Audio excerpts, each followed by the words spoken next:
Hola a todas y todos, yo soy Francisca Nostroza, soy médica familiar y hoy día vamos a hablar sobre estrategias de comunicación para usar en el Vox.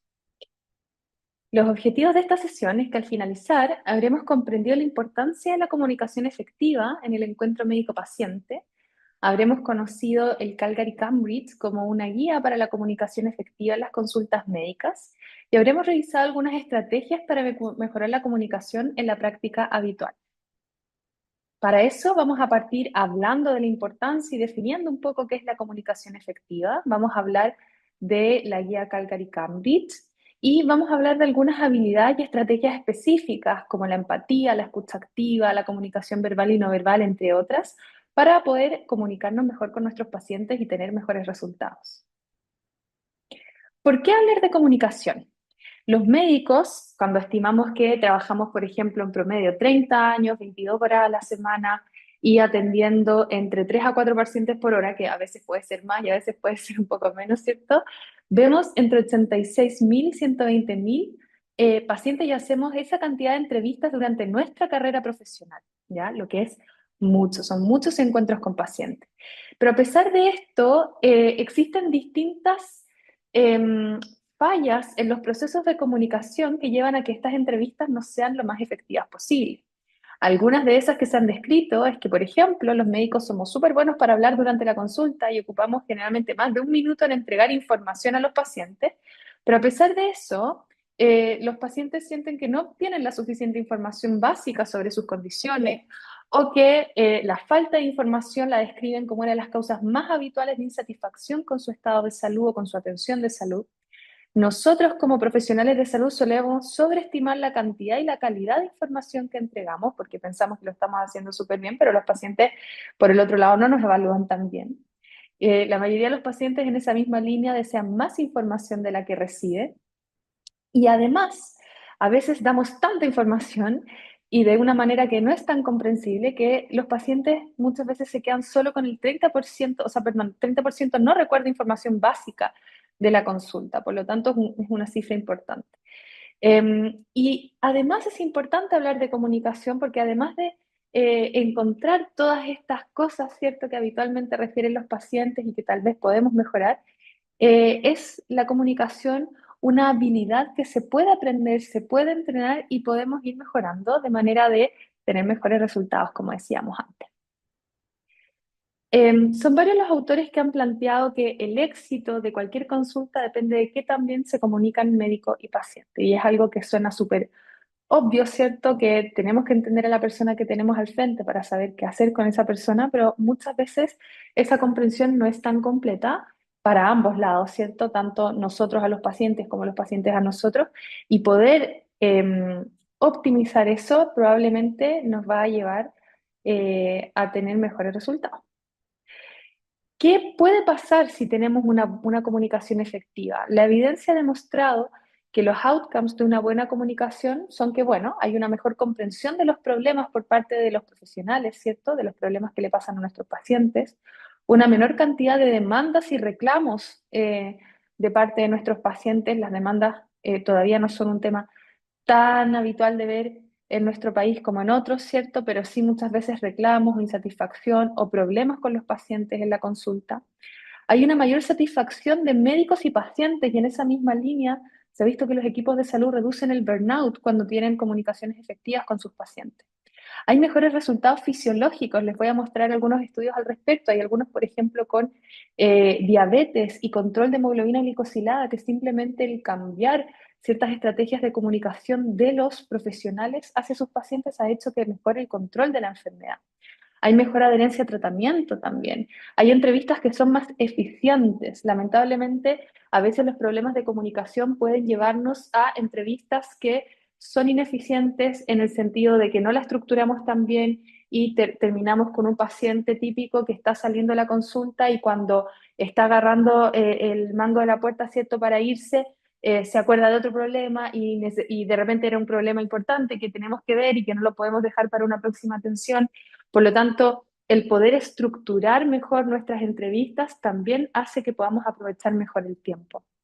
Y al mismo tiempo, una buena comunicación genera vínculos más efectivos y de esa manera permite tener mejores relaciones médico-paciente. Y sabemos que la relación médico-paciente puede ser muy terapéutica en sí. Este es uno de los ejemplos que les mencionaba antes. Esto es del famoso Headache Study, que este estudio es más o menos antiguo, publicado en el 86, ¿cierto? Pero es súper interesante. Muchas veces sale a colación. Existen otros, como yo les decía, el tema de la diabetes y entre otras patologías también se han demostrado resultados fisiológicos que mejoran en cuanto a una mejor comunicación o relación médico-paciente. Pero este es interesante también porque fue en la atención primaria con médicos familiares, 272 pacientes que se evaluaron, que se hicieron seguimiento un año y se les aplicaron encuestas el día de la consulta, a las 6 semanas y después de algunos meses y al año, para evaluar la evolución de sus cefaleas, donde lo principal eran migrañas y cefaleas tensionales con un 2% más o menos de cefaleas secundarias. Y ellos lo que hicieron fue evaluar no solamente comunicación, sino que cuáles eran probables predictores o factores que se asociaban a una buena evolución de la cefalea a 12 meses y cuáles eran predictores que se asociaban a una mala evolución. Entonces, ustedes ven acá, por ejemplo, en la tabla 8, van a ver que un dolor más severo se asociaba a una peor evolución al año, que puede ser bastante como intuitivo, ¿cierto? Pero al mismo tiempo, un factor que en la tabla de la izquierda, la tabla 7, un factor asociado a una mejor resolución, el que era más potente, era cuando los pacientes sentían que habían discutido completamente todas las características de su dolor de cabeza con su doctor. Sabemos que muchas veces este es un síntoma muy preocupante que genera mucha incapacidad, claro, como que altera mucho la funcionalidad de los pacientes, a veces genera ausentismo laboral, genera pacientes que tienen que dejar todo de lado por manejar el dolor, porque son muy, muy severos muchas veces. Entonces, al mismo tiempo genera alta preocupación. Y el discutirlo con sus equipos médicos favorecía el resultado de ese, o la evolución de ese dolor de cabeza a un año con un odds ratio de 3,4, lo que era bastante bueno. Casi comparado, por ejemplo, a haber encontrado una cefalea secundaria y haberle dado el tratamiento, eh, que es la que lo sigue en la tabla. Y bueno, entonces sabemos que una comunicación efectiva, por lo que decíamos en el fondo, y es intuitivo tal vez, nos lleva a mejores resultados, pero ¿cómo lograr una comunicación efectiva? Y acá les pongo a la Natalia Ducó lanzando la bala porque por mucho tiempo se ha hablado de este modelo de comunicación de lanzamiento de bala, en el que es una comunicación más unidireccional, ¿cierto? Acá la Natalia lanza la bala y eso fue todo. Y muchas veces vemos esa comunicación que es más bien unidireccional, que va de una persona a la otra, una como la emisora y la otra como la receptora, pero en realidad estos son papeles que tienen que estarse intercambiando continuamente. Y en ese sentido, bueno, para evitar que nos pase esto, como dice la caricatura, ¿cierto? De que como médicos estamos dando así un discurso súper grande y lleno de palabras que tal vez no son tan comprensibles para los pacientes y sin dar también tal vez el espacio para poder escuchar de vuelta qué es lo que nos dicen. Obviamente eso influenciado por muchas variables con las que tenemos que trabajar el día a día, como el tiempo, etcétera. Para evitar eso, lo ideal y lo que se habla hace mucho tiempo en comunicación es que los modelos de comunicación efectiva tienen que ser tipo frisbee, ¿cierto? Como estas dos personas que están aquí interactuando, donde una es la que primero lanza y después la otra, y de esa manera se va como produciendo un feedback constante, ¿cierto? Lo que se ha visto es que a través de esto, ¿cierto? Se puede buscar un entendimiento mutuo o un terreno en común. Y ese terreno en común es súper importante para poder generar una relación médico-paciente y para que pueda haber comprensión, ¿sí? Este entendimiento mutuo o terreno en común ayuda a que haya interacción, colaboración, como les decía, relación, y eso permite lograr una mejor confianza, ¿cierto? Confianza del paciente en nosotros y al mismo tiempo una mayor precisión de parte nuestra de lo que le está pasando al paciente. Eso ha demostrado disminuir, por ejemplo, derivaciones que no eran necesarias, disminuir de consultas de parte de los pacientes por síntomas o problemas que no quedan resueltos y disminuir incluso solicitud de exámenes que finalmente eran innecesarios. Por lo tanto, tiene buenos resultados el tener esta comunicación un poquitito más, o sea, bidireccional y que muchas veces se habla de helicoidal. ¿Y cómo podemos lograr esa comunicación efectiva? ¿Cómo podemos lograr este modelo FRISI? Bueno, Susan Kurtz, que tiene en este paper, Ella describe 5 principios de una comunicación efectiva, ¿sí? El primero es que es una comunicación que asegura una interacción en vez de una transmisión directa, ¿sí? Como les decía, no es el lanzamiento de bala de la Natalia Ducó, sino que es el jugar al frisbee. ¿Y esto cómo se puede lograr? Mediante, por ejemplo, de preguntas y respuestas, preguntas que pueden ser más abiertas al principio para ir investigando y tomando la mayor cantidad de información de los pacientes y luego, siguiendo el modelo del cono, ¿cierto? Haciendo preguntas más cerradas, aclarando cuando tenemos dudas y lo mismo permitiendo que los pacientes puedan hacernos preguntas a nosotros, haciendo feedback de un lado para otro de lo que se entiende, de las dudas que se tiene, aclarando, por ejemplo, lo que no nos queda claro de lo que los pacientes nos cuentan o los pacientes las dudas que tienen de nosotros. El segundo principio es reducir la incertidumbre innecesaria. Sabemos que cuando tenemos preocupaciones en la cabeza, muchas veces vamos a estar pensando en eso y la comunicación no va a fluir, ¿cierto? Por ejemplo, si viene un paciente a consulta con un examen y está preocupado por el resultado, eh, puede que esté todo el rato como pensando en eso y todo lo que hablemos antes no necesariamente va a estar con mucha atención en este punto, ¿cierto? Y para eso, ¿qué nos puede ayudar? Por ejemplo, aclarar en pacientes que no han estado antes con nosotros cómo va a ser la consulta.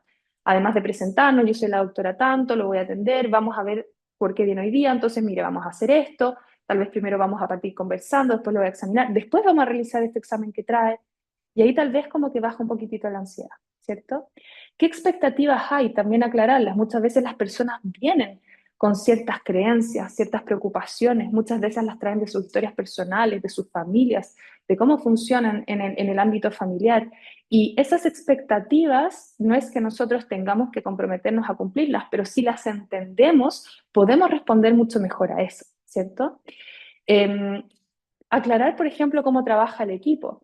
Es muy distinto decirle a un paciente que lo voy a derivar a nutricionista versus comentarle que lo voy a derivar a nutricionista para que haga tal cosa y que vamos a estar conversando constantemente con la nutricionista tal vez y que después ella lo va a derivar a otro profesional de manera de ir haciendo un seguimiento continuo, por ejemplo, ¿cierto? El tercer principio es que la comunicación efectiva requiere planificación y premeditación y tiene que estar basada en los resultados que se pretende alcanzar. ¿A qué nos referimos con esto? Es importante como tener más o menos ciertos esquemas de, como no es cierto, a nosotros siempre nos enseñan, ¿cierto? La anamnesis, que la entrevista primero parte, motivo consulta, anamnesis, y estos órdenes mentales nos ayudan a planificarnos, pero al mismo tiempo es planificar y premeditar cómo responder frente a otras cosas que tal vez no son tan estructuradas, ¿cierto? Que, cómo responder a un paciente, por ejemplo, que se pone a llorar frente mío en la consulta, o cómo responder a un paciente que está enojado, o cómo responder ante cuando un paciente viene con un familiar. Cuando nosotros premeditamos eso, la comunicación es mucho más fácil porque podemos tener previamente pensado o ensayado lo que deberíamos hacer, ¿cierto? Vamos a hablar de un poco de esto más adelante. El cuarto principio es que demuestra dinamismo y flexibilidad. No todos los pacientes son iguales, ¿sí? Entonces no deberíamos comportarnos tampoco igual ante todo. Nosotros somos una misma persona, pero nuestras interacciones con distintas personas son distintas también, ¿cierto? Entonces la reacción frente a las conductas que tienen los pacientes puede ir cambiando, como les decía recién. Es importante adaptarnos a distintos pacientes o distintas circunstancias. Por ejemplo, si estoy en un ambiente donde hay mucho ruido, donde en el box continuamente me están tocando la puerta, están entrando. ¿Cómo puedo yo manejar eso?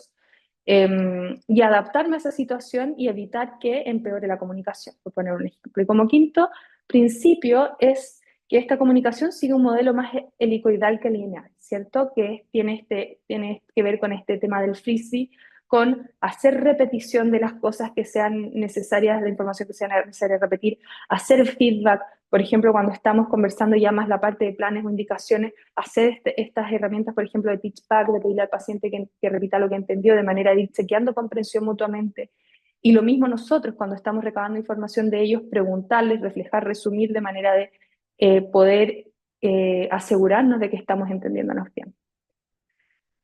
Para lograr esta comunicación efectiva, Gask propuso el modelo de las 3 funciones, que tiene estos 3 pilares. La primera es construir la relación, el segundo es recoger la información y el tercero es acordar un plan de tratamiento. ¿Cómo podemos apoyarnos para construir la relación? Saludando cordialmente al paciente, tratándolo siempre por el nombre, identificando las emociones que vemos en ellos y respondiendo a ellas, ¿cierto? No quedándome indiferente, por ejemplo, si es que el paciente lo veo enojado o si es que lo veo preocupado o si es que lo veo triste.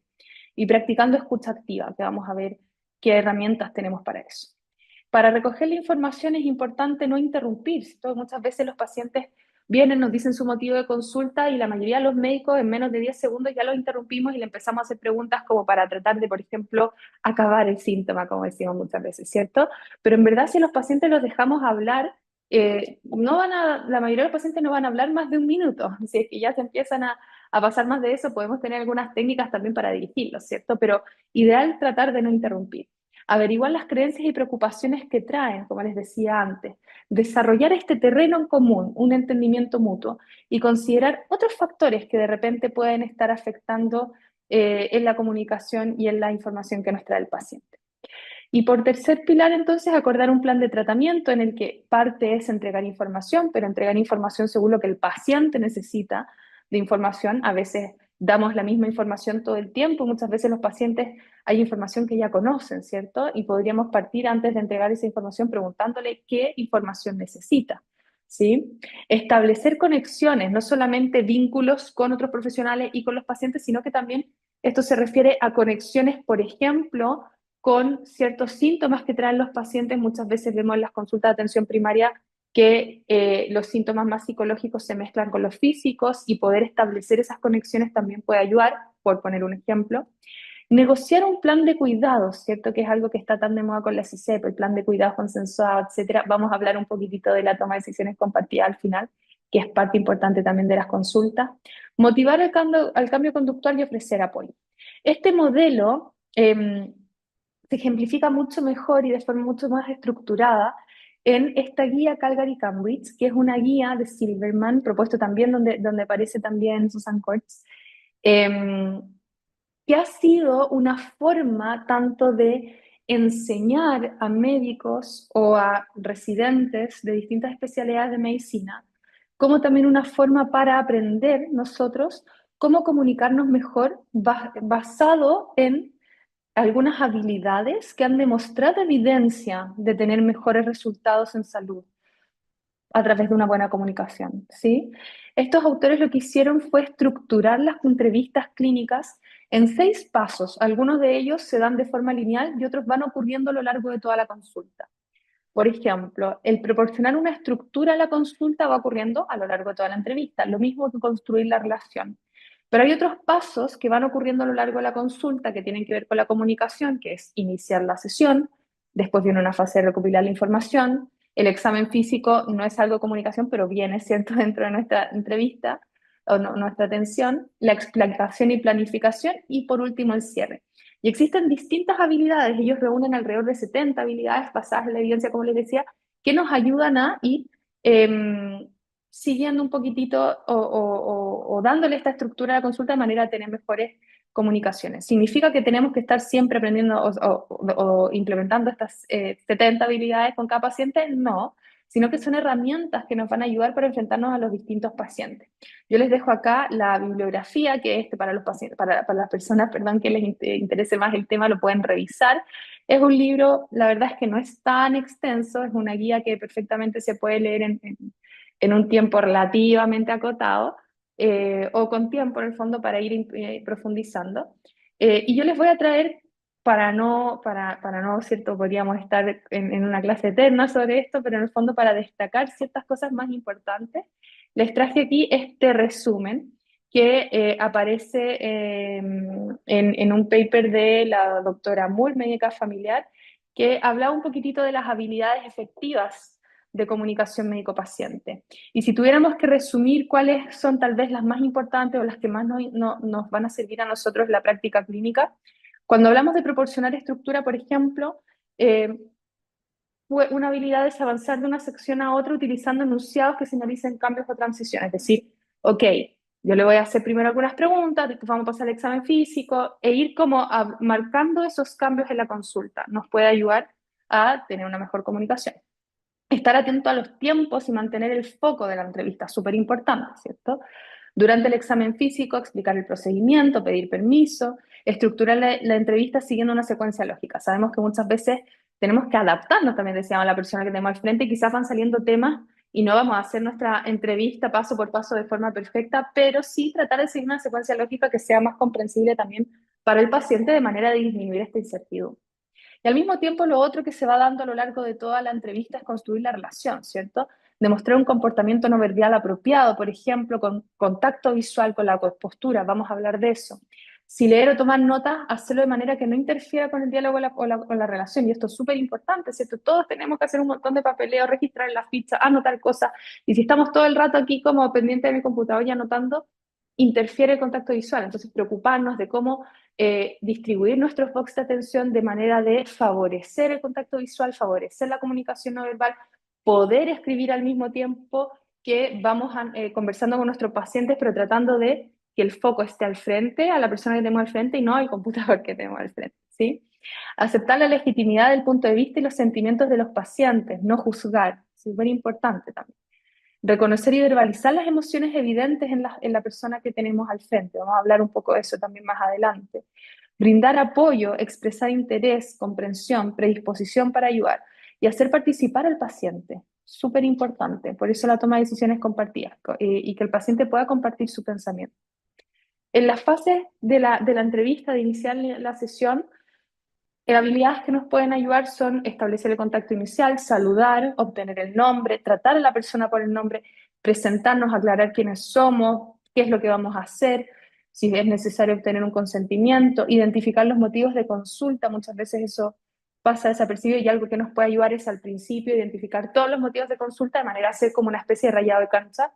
No significa que todos los vamos a ver en la misma atención, hay algunos que tal vez no vamos a alcanzar por tiempo, pero si es que lo dejamos claro desde el inicio de la entrevista. Por ejemplo, nos pasa mucho en atención primaria, ¿cierto? Que a los pacientes les cuesta tomar hora, entonces cuando van, no solamente van a realizar exámenes, también van por el que están resfriados, porque les duele la espalda y porque están preocupados porque les sale una manchita. Entonces, si al principio de la consulta tenemos toda esa información de todo lo que a los pacientes les preocupa, tal vez podemos distribuirla para tratar de abarcar todo o lo más posible, o al menos para priorizar y negociar. Sabes que a mí lo que más me preocupa de esto es, por ejemplo, este examen que está alterado, y entiendo que a ti lo que más te preocupa es, por ejemplo, no sé, el dolor de espalda, puede decir el paciente.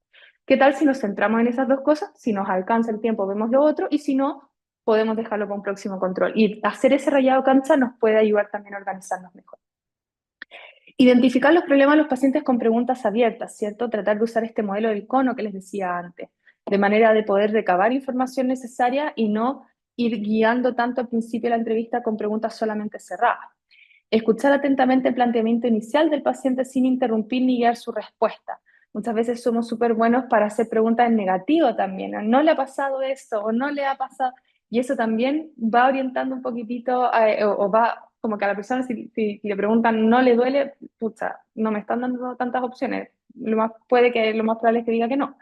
Entonces, tener ojo de la forma en que preguntamos. En la fase de recoger la información, utilizar de nuevo preguntas abiertas y cerradas de forma equilibrada no significa que las preguntas cerradas no sean buenas, al contrario, nos ayuda mucho a especificar la información, a aclarar puntos, pero debería haber un equilibrio adecuado entre las dos. Facilitar en forma verbal y no verbal las respuestas del paciente, ¿cierto? En el fondo, animarlo a responder con comunicación no verbal, si es que yo estoy orientada hacia el paciente, mirándolo, asintiendo, tal vez diciendo, entiendo, comprendo, tal vez él también puede ir elaborando más su motivo de consulta o contándome lo que le pasa. Clarificar los enunciados del paciente que no nos resultan claros o que necesitan ampliación. Por ejemplo, ¿a qué se refiere con este término que tal vez yo no entiendo bien? O el típico motivo de consulta del mareo, que por mareo decíamos, ¿cierto?, en la clase del doctor Camilo Cortés a principio de año, que se pueden entender un montón de cosas. Tal vez me puede contar un poquitito más a qué se refiere con mareo sin ocupar la palabra mareo y tal vez ahí ir aclarando, ¿cierto? Resumir periódicamente para verificar mi propia comprensión. O sea, entiendo que, y tal vez hacer un mini resumen, ¿está ok esto? Sí, ya, perfecto. Determinar activamente la perspectiva del paciente, lo que decíamos al principio, qué expectativas tienen, qué miedos traen, qué preocupaciones, qué creencias tal vez, ¿cierto? Que también pueden afectar importantemente tanto en el diagnóstico como sobre todo en tratamiento. En la fase de explicación y planificación, proporcionar una cantidad y tipo de información correcta, ¿cierto? Decíamos que a veces damos demasiada información y los pacientes retienen muy poco. Entonces, demos la información que sea adecuada para esa persona. ¿Qué necesita saber? Preguntémosle, ¿qué nos parece a nosotros que necesita saber? Para mí es importante que sepa esto, el paciente sabe esto y quiere saber esto otro. Y en base a estas tres cosas, hacerlas engranar de manera de poder dar una información que sea adecuada. Contribuir a que el paciente recuerde y comprenda de manera precisa, ¿sí? Y si es necesario, utilizar este modelo, por ejemplo, del teach-back. Estimular al paciente a formular preguntas, preguntarle dirigidamente, ¿tiene alguna duda y algo que me quiera preguntar? Dar el espacio para eso. Lograr un entendimiento y planificación en común, incorporando la perspectiva del paciente. Y en cuanto a la última etapa de cerrar la sesión, establecer junto con el paciente los pasos a seguir por el paciente y el médico. Ok, o sea, esto es lo que vamos a hacer, usted va a hacer esto, yo voy a hacer esto, nos vamos a ver en tanto tiempo, etc. Resumir la sesión brevemente y clarificar el plan de cuidados, idealmente que cuando sea posible sea consensuado, ¿cierto? Sobre todo en pacientes de seguimiento por patologías crónicas o de salud mental, en cosas más agudas tal vez o de urgencia no es posible. Y verificación final, chequeando que el paciente esté de acuerdo y cómodo con él, ¿sí? Esto es como una tabla resumen de las cosas más importantes de la guía Calgary-Cambridge que podemos ir apretando en nuestras entrevistas. Vamos a ir viendo ahora en el resto de la sesión de esta clase asincrónica cómo llevar ciertas de estas cosas a la práctica y algunas habilidades que nos pueden ayudar a mejorar la comunicación a la luz de la guía Calgary Cambridge.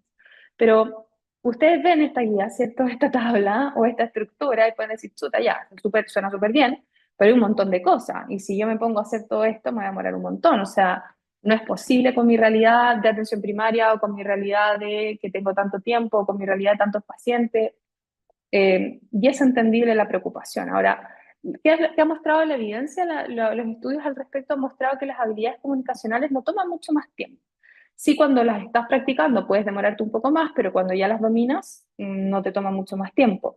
Pacientes, o sea, perdón, se han evaluado médicos que emplean este tipo de habilidades según siguiendo el Calgary-Cambridge versus los que no, y la diferencia, como ven ahí, es de menos de un minuto. Por lo tanto, no es una diferencia muy significativa.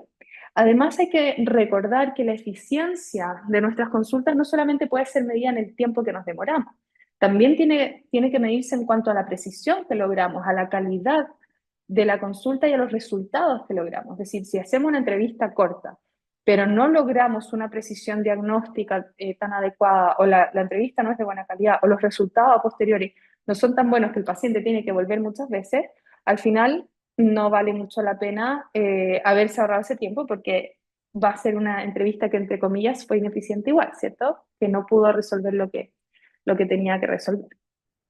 Entonces, muchas veces el tema del tiempo en realidad no es problema cuando lo evaluamos.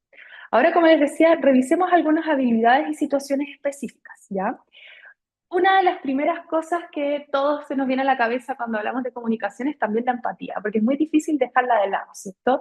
Es algo súper importante que también de por sí sola ha demostrado muy buenos resultados en salud y también tiene asociados muchos efectos, incluso fisiológicos, beneficiosos en personas que son más empáticas versus que no. Ahora, ¿qué es la empatía, cierto? Siempre decimos que es la habilidad de ponerse en los zapatos del otro. A mí me gusta mucho este video de Brené Brown, que no sé si la conocen. Ella tiene hartos libros como de la esfera de autoayuda. Ella ha hecho hartas charlas de TED que andan siempre dando vueltas por ahí. Y esta es bien conocida, quizás algunos ya la hayan visto, pero explica súper bien la empatía y por eso se las quiero mostrar.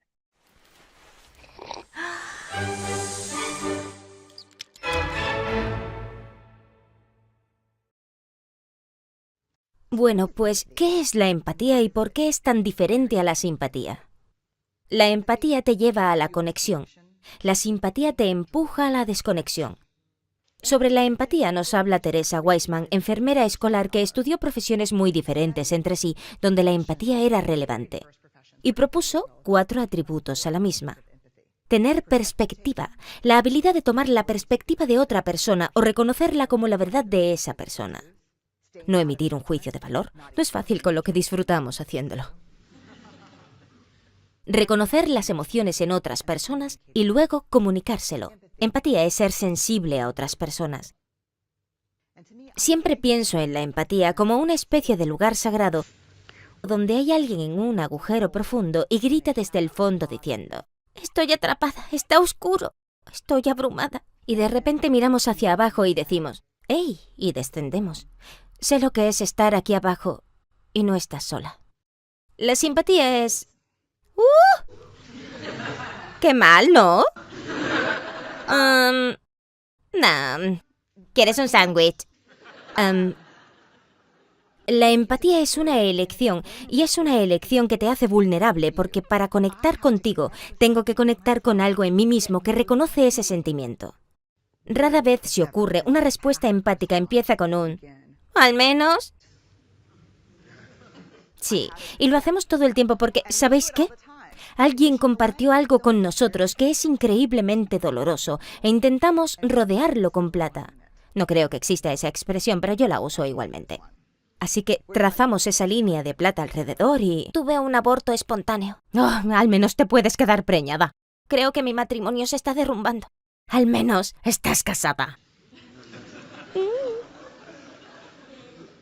A John quieren echarlo de la escuela. Al menos Sara es una estudiante de 10. Una de las cosas que hacemos a veces frente a conversaciones difíciles es tratar de mejorar las cosas. Si comparto algo contigo que es muy difícil, prefiero que me digas: «Realmente no sé qué decir, pero me alegra que me lo hayas contado». Porque la verdad es que es raro que una respuesta pueda hacernos sentir mejor. Pero lo que sí nos hace sentir mejor es la conexión. Gracias por ver.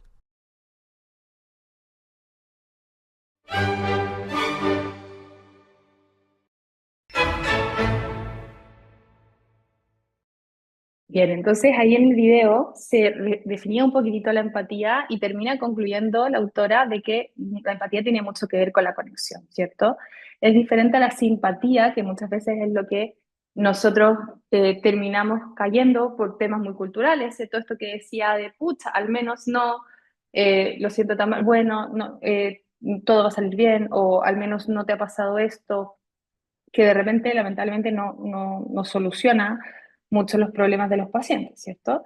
Y quedarnos yo creo que con esa mensaje de que no hay nada de lo que digamos que pueda hacer que, esa, que la situación de la persona cambie, pero sí el demostrar conexión o demostrar apoyo puede ser lo fundamental más que las palabras, yo creo que es algo que nos puede ayudar mucho en la práctica clínica.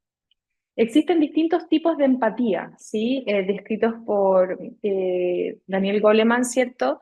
La empatía cognitiva es la que hablamos de ponerse en el lugar del otro, en el que yo puedo decir: "Chuta, yo en esa perspectiva, en sus zapatos, me sentiría de tal manera". Es un nivel más bien más básico de empatía y que parte por reconocer la emoción de la otra persona. Después viene la empatía emocional, donde se logra una conexión con esa persona. Y esa empatía emocional puede llegar a un nivel aún más alto, que es la preocupación empática, que es el movilizar, el a través de lo que yo veo en la otra persona que le está pasando, reconozco esa emoción, conecto con eso y eso me moviliza, por ejemplo, a tratar de ayudarle, a ofrecer mi apoyo, a hacer todo lo posible dentro de lo que esté a mi alcance para que esa persona esté mejor. Esto también es lo que muchos autores hablan como de diferencia entre empatía y compasión, ¿cierto? La empatía es como más la parte de reconocer el sentimiento, reconocer la emoción a través de la cognición o de la conexión, pero ya la compasión es la movilización a querer hacer algo para ayudar a esa persona, ¿sí? Se habla también en la empatía de la existencia de oportunidades empáticas y ahí es cuando nosotros podemos empezar a aterrizar todo esto a la práctica.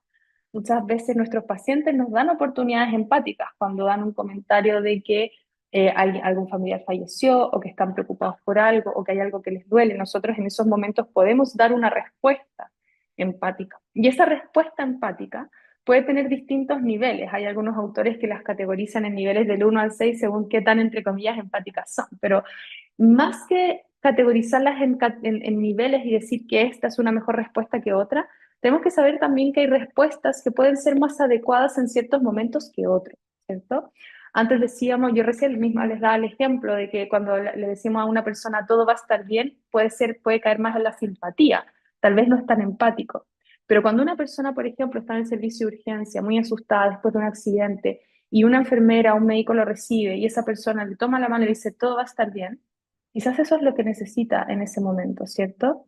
O por ejemplo, quizás en ese mismo contexto, si una persona está muy asustada y la persona le dice, tranquila, respira profundo, puede que no sea tan empático, pero es lo que esa persona necesita, necesita contención.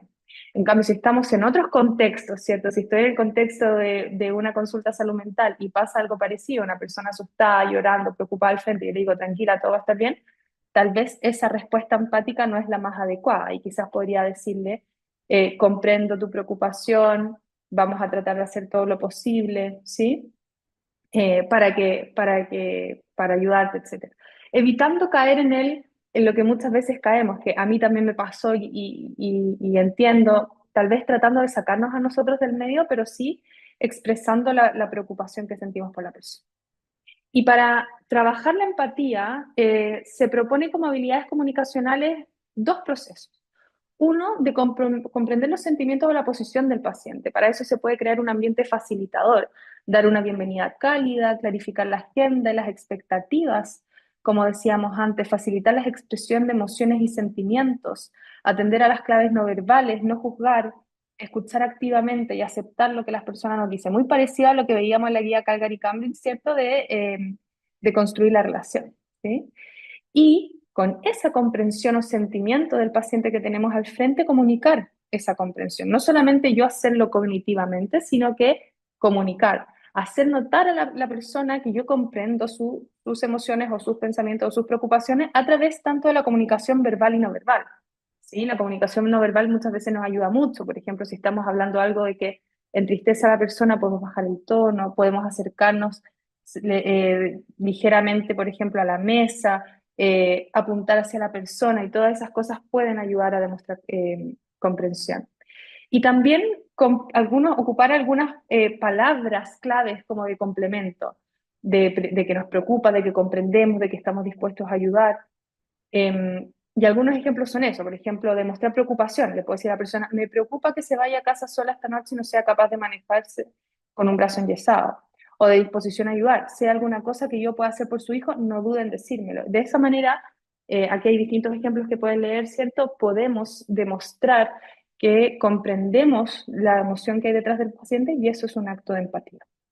Tema, entonces, cuando hablamos de comunicación no verbal, es súper importante distinguirla de la comunicación no verbal, ¿cierto? En sentido de que la comunicación no verbal es continua, a diferencia de la verbal que tiene un inicio y un fin. En la comunicación no verbal se utilizan distintos canales de manera simultánea, los vamos a revisar. Es involuntaria e inconsciente, principalmente uno la puede hacer consciente y voluntaria, pero muchas veces es involuntaria e inconsciente en su mayoría, a diferencia de la comunicación verbal que tiene un control voluntario. La comunicación no verbal comunica actitudes, emociones y afectos, mientras que la comunicación verbal es más efectiva para entregar información precisa y compartir pensamientos. Y por último, la comunicación no verbal entrega significativamente más información y refleja mi atención por las necesidades del otro. A diferencia de lo que uno podría pensar, la comunicación verbal no entrega tanta información con respecto a la comunicación no verbal. Este es un estudio bastante famoso, ¿cierto? La famosa regla de Mehrabian del 55-38-7, donde a través de un estudio que se hizo en personas, se vio que lo que decimos con las palabras, el lenguaje verbal, afecta la comunicación solo en un 7%, mientras que el 38% de lo que comunicamos tiene que ver con la voz, con el volumen, el tono, la entonación, y el 55% con el lenguaje corporal, con mis gestos, mis posturas, las miradas. Por lo tanto, la comunicación no verbal es súper potente y es muy importante tenerla en cuenta. Y esta comunicación no verbal, como decíamos, tiene distintos canales, hay distintos sistemas o tipos de comunicación no verbal. Uno es el proxémico, ¿cierto? El cómo ocupamos los espacios, la disposición, las distancias, en el box, cómo está distribuida la mesa, dónde está el computador, como les decía antes, cómo yo me acerco o me alejo del paciente. Lo paralingüístico, el tono, quizás si es que estamos hablando algo más preocupación o que nos tiene más preocupados o al paciente lo tiene angustiado, quizás vamos a bajar un poquitito el tono de voz o el volumen o el ritmo, vamos a hablar más lento si es necesario explicar alguna mala noticia, por ejemplo, como la clase que van a tener con la doctora Vargas, o la velocidad también la vamos cambiando. Lo kinésico tiene que ver con los gestos, las posturas, qué refleja mi postura, si yo estoy sentada un poquitito más tensa o hacia atrás o hacia adelante, cómo están mis piernas, cómo están mis manos, si estoy gesticulando, cuál es mi expresión facial, puedo decir algo, pero mi cara puede decir otra cosa, cómo está mi mirada, estoy pendiente del paciente, estoy mirando para otro lado. Lo diacrítico que tiene que ver con los símbolos, por ejemplo, el uso del delantal, en otras culturas, por ejemplo, el uso de turbantes o, claro, de distintas cosas. Lo cronémico, cómo manejamos el tiempo, eso también tiene que ver con la comunicación no verbal, ¿sí? Un aspecto importante que veíamos antes era la empatía, ¿cierto? Y a través de la comunicación no verbal nosotros podemos demostrar empatía. Y también lo podemos hacer a través de la escucha activa. Por eso es importante que lo conversemos un poquitito. La escucha activa se refiere a atender a la totalidad del mensaje, ¿sí? Estoy más pendiente no solamente de lo que se dice, sino que también cómo me lo dice la persona, atenta a sus claves no verbales también. Esta escucha activa requiere que yo esté esforzándome y concentrándome en la persona que tengo al frente. Y muchos hablan de que el silencio es un componente fundamental de esta escucha, donde incluso a través del silencio podemos comunicar mucho. La actitud de reflexión y de aprendizaje, de querer saber un poquitito más de la persona y de reflexionar sobre lo que me dice, es parte fundamental de la escucha activa. Y tiene mucho que ver la escucha activa también con la teoría de la mente, ¿cierto? Esta teoría que muestra cómo desde niños empezamos a desarrollar esta habilidad de que sin que la persona que tenemos al frente nos lo diga, nosotros podemos ver qué emoción o inferir qué emoción o sentimiento tiene esa persona, ¿cierto? A través un poco también de lo no verbal. Existen algunas maneras de practicar y herramientas concretas a través de la comunicación para hacer escucha activa. Una de esas es hacer preguntas abiertas, como dice en esta lista, ¿sí? La otra es ir haciendo este cono que yo les mencionaba antes de preguntas abiertas a preguntas luego más cerradas. El chequear la información, eso le dice a la persona que yo estoy atento, entonces entiendo que tú me dijiste esto, ¿es así? Sí, y es un feedback de que yo la estoy escuchando.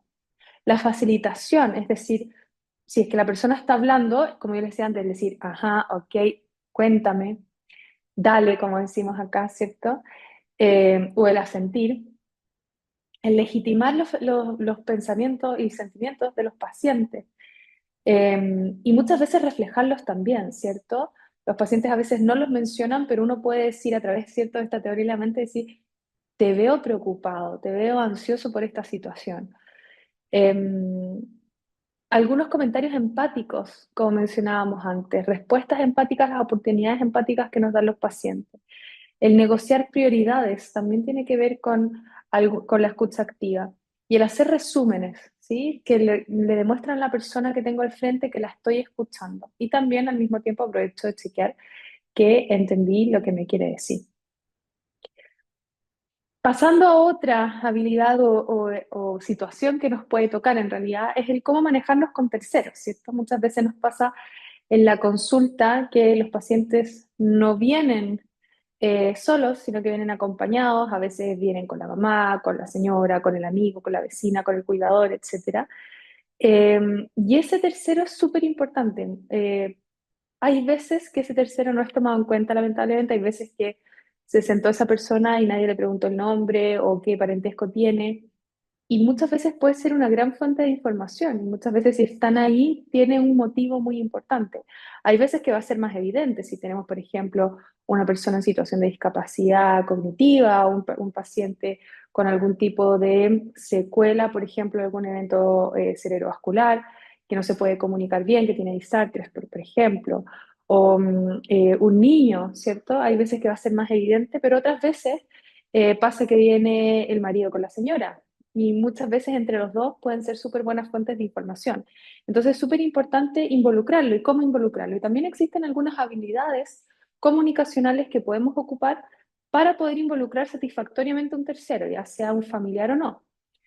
Importante, ¿cierto?, enfatizar la relación, siempre saber cuál es la relación que tiene este acompañante con la persona y tratar también de que no solamente sea una relación médico-paciente con el consultante, sino que también establecer como clínico una relación con ese acompañante.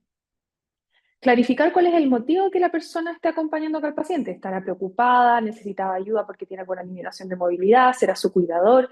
¿Será quien me va a dar principalmente la anamnesis porque mi paciente tiene algún problema, por ejemplo, de hipoacusia o alguna otra restricción? Preguntar por las opiniones también sobre el problema y los síntomas. Muchas veces pueden ser de gran ayuda y una gran fuente de información. Fomentar la participación mediante la escucha y la atención a las preocupaciones de todas las personas. Solicitar ayuda para el tratamiento, muchas veces, sobre todo, por ejemplo, en cambios de hábitos, puede ser súper importante estar alineados con otros miembros de la familia o para adherencia a tratamiento farmacológico, no farmacológico, para recordatorios, etcétera. Importante también evitar la triangulación, sobre todo cuando estamos ayudando a los pacientes en problemas de salud mental o conflictos familiares. Eh, Participar, ¿cierto? Pero mantener alianza con todos, sin tomar partidos, ¿sí? Importante también mantener la confidencialidad. Siempre cuando una persona venga acompañada, un mayor de edad venga acompañado, preguntar si esa persona efectivamente quiere estar acompañada o no y dar espacios, si es que es posible, para entrevistar también a la persona que viene por sí sola. Verificar también que estén de acuerdo con el plan y se pueden ocupar algunas herramientas como el genograma o los ecomapas para una evaluación de la estructura familiar. Algunas habilidades más avanzadas pueden tener que ver con lo que hacemos cuando hacemos consejerías familiares, ¿cierto? Gestionar conflictos, negociar un terreno en común, pero probablemente las habilidades de la izquierda son habilidades que todos deberíamos de alguna u otra manera manejar y que nos pueden ser de utilidad cuando tenemos un paciente que consulta con uno tercero. Otra situación es el paciente difícil, ¿cierto? El paciente difícil que todos muchas veces hablamos y en la literatura más que paciente difícil se tiende a hablar de la relación médico-paciente difícil, ¿cierto? Porque más que el problema esté con el paciente, muchas veces hay un problema que hay en la interacción entre ambos. Y se han definido de distintas maneras. En general hay como tres grandes definiciones de este, entre comillas, paciente difícil. Uno es que es aquel paciente que genera algún tipo de distrés en el equipo, ¿sí? O un paciente que genera cierta sensación de rechazo en el profesional que lo atiende. O un paciente que requiere una mayor dedicación de tiempo y de energía probablemente de parte del equipo. Y una manera de enfrentarlo o de pensar en este paciente es entender que no es posible cambiar este paciente difícil o problemático, ni sus enfermedades o sus circunstancias, pero sí podemos mejorar nuestro modo de afrontarlo. Y para eso también hay algunas estrategias, ¿sí? En este paper, Agreda y Yanguas nos recomiendan 4 estrategias que nos sirven para enfrentar a un paciente difícil. Uno es adoptar una actitud que sea evaluativa. ¿A qué se refiere eso? Analizar la situación, observar críticamente, sin juzgar. ¿Por qué será que este paciente es, entre comillas, difícil? Por ejemplo, se está enojado. ¿Por qué será que este paciente está enojado? ¿Sí? Tratar de comprender un poco, quizás va un poco relacionado de la parte de empatía cognitiva que veíamos antes, ¿cierto? A través de lo que yo puedo hacer cognitivamente, tratar de entender qué le pasa al otro. Aceptar los sentimientos que el paciente me genera también, entender que yo soy humano y que es normal que ciertos pacientes me generen distintos tipos de contratransferencias. Esto es comprensible. Hay algunos pacientes con los que puedo sentirme más afín que con otros, más cómodo que con otros, pero nunca esos sentimientos negativos, emociones negativas deberían ser superiores al trato respetuoso, digno y amable. Y si es que eso se va viendo afectado con pacientes o algunos casos específicos que puede ocurrir, como somos humanos puede ocurrir, lo ideal es que yo dé un paso al costado y que le entregue este paciente a algún otro miembro del equipo, ¿cierto? Muy pocas veces llegamos a eso, pero es importante también saberlo y que nos puede pasar. Un tercer tip es analizar la situación, ¿sí? Un poco ligado al primero. ¿Qué está pasando? ¿Habrá algún tipo de patología mental en este paciente? ¿O me estará generando a mí, este paciente, algún síntoma de la esfera de salud mental? Y ojo también aquí con el concepto de la infectividad emocional, es decir, hay algunas emociones que son muy intensas y que se suelen transmitir más fácilmente. Entonces, si yo veo un paciente tal vez muy enojado, de repente es fácil que yo también me enoje y me sienta con una emoción negativa. Ese es el concepto. Y hay que ser muy conscientes de eso, autoanalizarse, planificar qué hacer, como decíamos antes también al inicio, para poder gestionarlo y que la consulta sea exitosa. Y por último, plantear acciones. ¿Qué voy a hacer? ¿Sí? ¿Qué voy a hacer en cuanto al entorno? ¿Será que este paciente, por ejemplo, es difícil porque eh, llegó muy enojado porque yo me atrasé mucho? Eh, Me atrasé mucho tal vez por cosas que están totalmente ajenas a mí, como nos suele pasar, ¿cierto? Sobrecargas, otras demandas de atención, urgencias, problemas que se cayó el equipo, el sistema, etcétera. ¿Cómo puedo gestionar eso?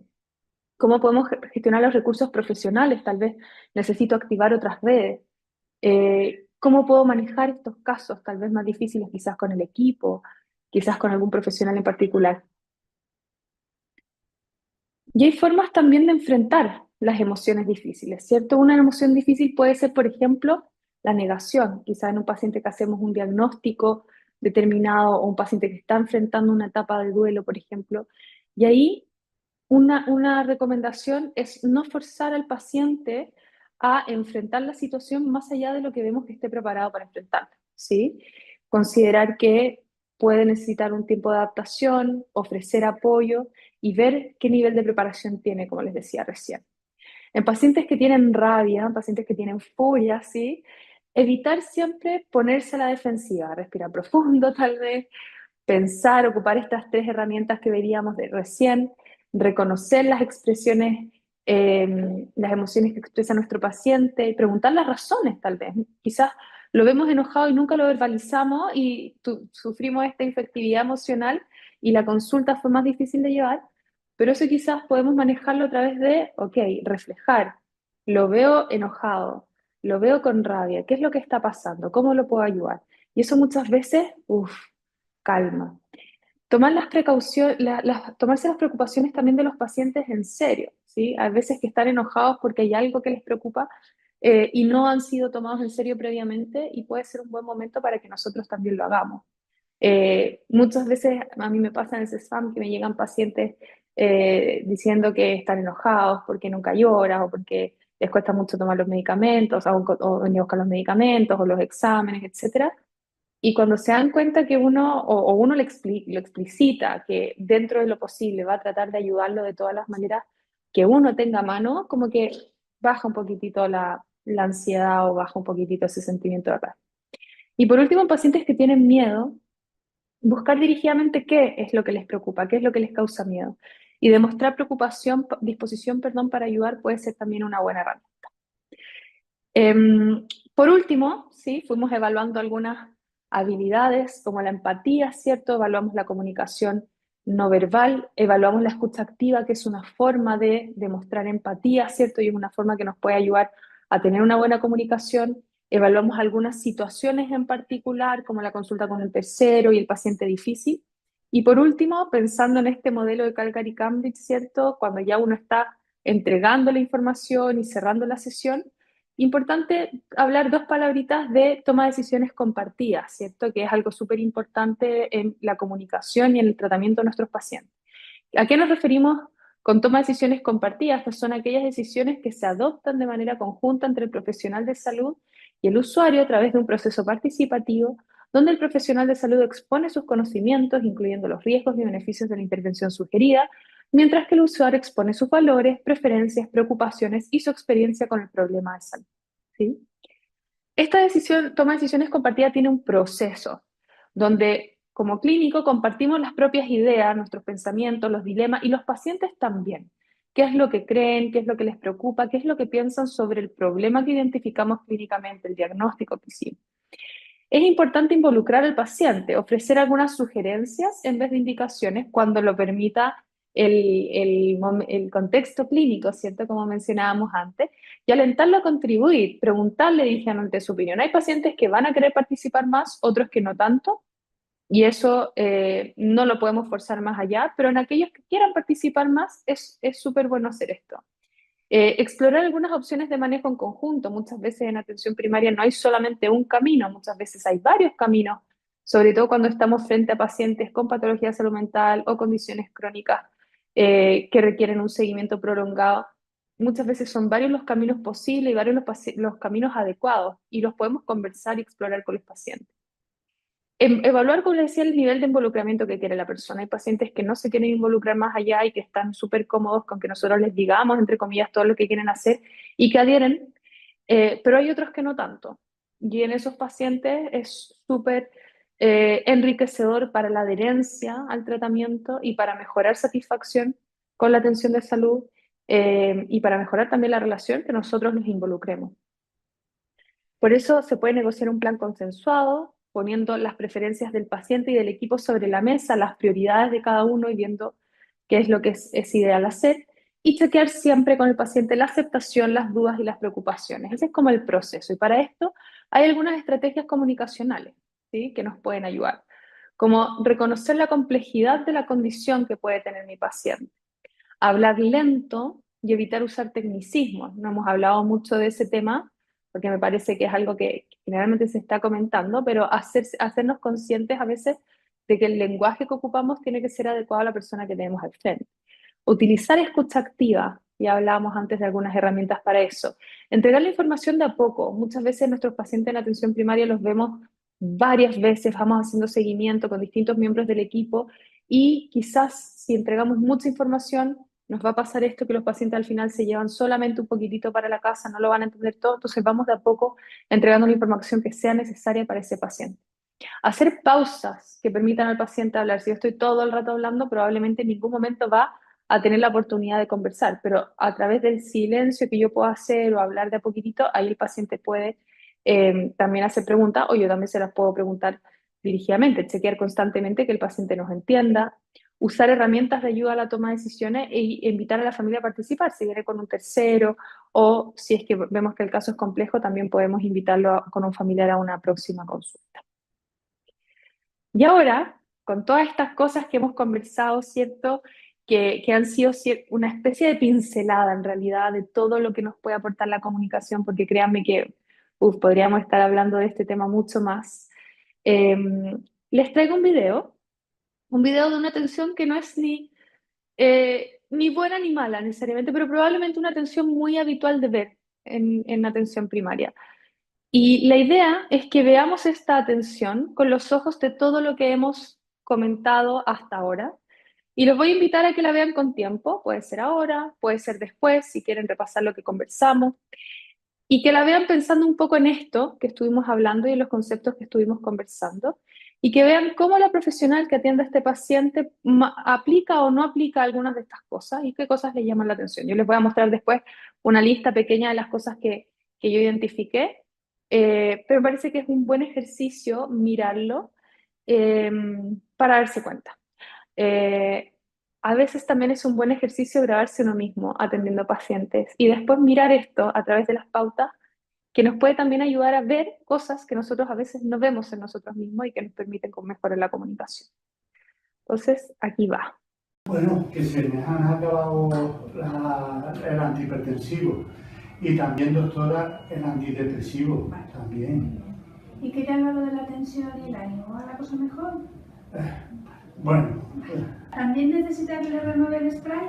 No, vamos, me lo tomo además, que me lo tomo todos los días. De la última vez el otro inhalador, el pequeñito, el que es gris, no el amarillo normal, sino el otro gris, ¿lo ha tenido que usar mucho? Mucho no. ¿Cuántas veces a la semana? No, yo por la mañana, además del que me tomo, también me doy el gris a media mañana, cuando me dijo usted que andara, entonces pues a media mañana yo me doy un puff. ¿Antes de andar? No. No. Después de andar. Cuando estoy andando. O sea que todos los días, una vez al día. Sí. ¿Y el otro sí, cuántas veces al día? A veces dos muchas veces, casi todos los días me doy en el paseíto, me doy el PUC. Y luego a veces me doy otra vez cuando para ya subir a casa y tal. O sea, que prácticamente todos los días. Balbín me dice que anda todos los días. ¿Cuánto rato anda? Más o menos. Pues ando mucho, ando 20 minutos. ¿Y a qué paso? ¿Va con alguien o va solo? No, mi mujer se va a hacer la compra y yo la acompaño, vamos, ella va, compra y luego me recoge por el camino y ya nos volvemos. Si usted andara un ratito a paso ligero, ¿aguantaría bien el ritmo o no? No, yo ya andar ligero no. Y subir las escaleras tampoco, ¿no? Tampoco. ¿En casa cuando va al baño, hace las cosas de la casa y eso se ahoga o no? Bueno, como voy tranquilo, pues vamos, y me he tomado la inhaladores, En los casa puffs, bien, ¿no? esto bien, en casa, vamos, me ahogo, pero descanso y sigo. Le ayudo a mi mujer en hacer la cama, sí. Está muy bien, ¿vale? Entonces, sí. Una pregunta, en los últimos 6 meses desde que no ha venido a renovar el tratamiento, ¿ha tenido que ir alguna vez al hospital por el ahogo? Sí, al principio de la primavera era que me ahogaba muy mal. Le Y fui. atendieron de urgencias pero no le ingresaron. No, me dieron la mascarilla y me fui. Vale. ¿Y en ese momento cuando fue había aparecido fiebre o el esputo había cambiado de color?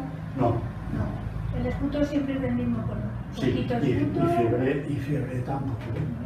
¿Y en el año completo cuántas veces ha estado mal de los bronquios? ¿1 o 2 o 3?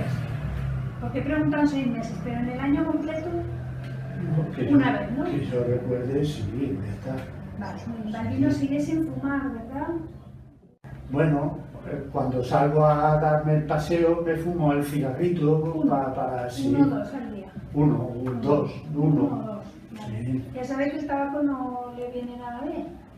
A lo mejor si pudiera dejar el tabaco podríamos dejar alguna de las otras cosas de tratamiento, ¿vale? Respecto a los bronquios, ¿cómo se nota? ¿Se nota contento, satisfecho o le da cosilla lo de los bronquios para ir a la calle, para hacer sus actividades? Yo porque usted me dijo que tenía que andar, si no yo me quedaba muy tranquilo y muy bien en mi casa. Vale, pues mire, para la próxima vez que venga, que ahora le voy a decir cuándo tiene que venir, me va a traer este cuestionario relleno. 0 es si no tiene ninguna de las cosas que dice y 5 es si tiene todas las cosas que dice, ¿vale? Hay varias preguntas, usted me lo trae, yo lo calibro y ya veo a ver. Y ahora le voy a hacer una cosilla de cómo están los signos, ¿vale? Porque yo creo que quizá necesitáramos a lo mejor cambiar un poco los inhaladores, ¿vale? Porque la idea es que el inhalador lo use y no necesite el otro, el que llamamos de rescate. Y los signos está bien, ¿eh? Y ya que estamos en otoño, hay que ponerse, os recomiendo poner la vacuna de la gripe. Sí. Y si no la tiene, la del neumococo también, la de la neumonía. Entonces Balbino, con esta prueba que yo le doy, que es la de soplar otra vez, ¿vale? Los inhaladores se los tiene que dejar de poner unas horas antes de hacer la prueba. Cuando tenga la prueba hecha, me la tiene que traer. Y pues ahora yo creo que con esto le voy a cambiar el tratamiento, creo, según como lo veamos, y a lo mejor se nota todavía mejor. Necesita un poquito menos del otro, ¿vale? Entonces nos vemos en unos días, ¿vale, Balbino? Muchas Venga, gracias. encantada. Entonces, si es que pusieron en pausa sus videos y hicieron el ejercicio de evaluar, a través de la pauta que veíamos antes, Calgary Cambridge, acá yo no se los puse en orden, pero la parte, cierto, de construir la relación se va viendo a lo largo de toda la estructura. Inicialmente podemos ver que la doctora trata al paciente por su nombre, pero tal vez no hay tantos momentos de empatía o de dejar hablar al paciente. Sí, hay muchos momentos de una escucha que parece ser una escucha activa. La doctora está mirando al paciente, hace preguntas de clarificación, resume, y está con su cabeza, sus manos y todo con una postura corporal orientada hacia el paciente, ¿cierto? Si evaluamos la parte de inicio de sesión, por el video no alcanzamos a ver mucho, ¿cierto? No vemos la presentación ni vemos mucho el motivo de consulta. Después de recoger información, sí nos damos cuenta que hay una comunicación que es predominantemente unidireccional, más un modelo de lanzamiento de bala que de frisbee, ¿cierto? Preguntas que van de un lado hacia el otro y no hay como ese feedback constante. Pero de todas maneras, desde lo técnico, parece ser una entrevista muy buena. ¿Sí? Y bueno, así podemos seguir analizando a través de la pauta las distintas entrevistas que vemos. Este era un ejemplo para hacerlo con el video. Lo pueden hacer ustedes también. La idea es irlo practicando y tomando algunas de estas habilidades. Como les decía, no es, no es un objetivo que en cada una de las consultas nosotros apliquemos todas estas habilidades, pero sí que las tengamos a mano y que las vayamos desarrollando de a poco de manera de poder ocuparlas según las necesidades del contexto. ¿Sí? Y bueno, como conclusiones, el éxito de la consulta depende de una buena comunicación médico-paciente. Espero que ese concepto se lo lleven hacia la casa y a sus prácticas habituales. La comunicación efectiva sigue un modelo helicoidal, como este del lanzamiento de Frisbee, y pone al paciente en el centro. La guía Calgary-Cambridge, que revisábamos recién, permite estructurar las atenciones y propone habilidades ideales de desarrollar para los clínicos. La mayoría de la información que comunicamos es a través de lo no verbal, entonces estemos atentos de nuestra comunicación no verbal. Y la empatía se puede entrenar, se puede aprender y favorece una buena relación médico-paciente. Estas son las referencias para los que estén interesados en revisar en mayor profundidad. Les agradezco por la atención, espero que esta clase haya sido de utilidad para ustedes y cualquier cosa me pueden escribir al correo. Que les vaya muy bien con el final del curso.